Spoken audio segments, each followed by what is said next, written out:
And we continue to follow the latest on an officer-involved shooting in Lansing that happened Friday night after police received a call about a domestic dispute. LPD says 33-year-old Stephen Romero was shot and killed.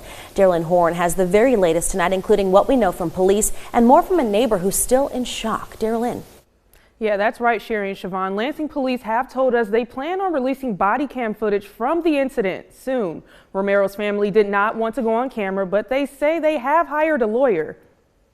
I woke up to a loud bang, a couple loud bangs, and then I stepped outside and I seen a whole bunch of police. That was Sean Fittler's night Friday. The officer-involved shooting happened just 2 houses down from him. You know, I went back in the house and called it a night, and then I caught the news the next day to see what happened. Later, he would learn that his neighbor, 33-year-old Stephen Romero, was the one killed. Fittler says he saw Romero just a few days before with one of his children. He was out here with his daughter, walking her in her stroller. It's just sad. It's sad that all this happened.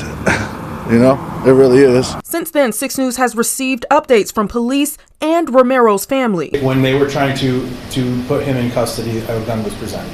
Sunday, LPD held a press conference to give an overview of the shooting that happened on the 1600 block of Massachusetts Avenue. They say a female who was present at the time of the shooting called dispatch about a domestic situation. A second caller then alleged that the woman had been shot. When police arrived, officers say they told Romero to put his hands up, and that's when they saw a gun. Did the accused shoot at officers?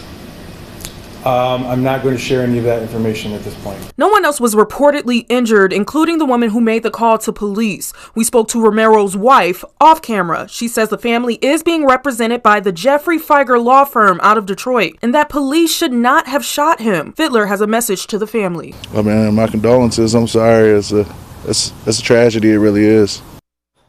Once again, we are expecting to see the body cam footage later this week. The 2 officers involved in the shooting are on paid administrative leave, standard procedure in cases like this. Michigan State Police are handling the investigation. Sherry, Siobhan.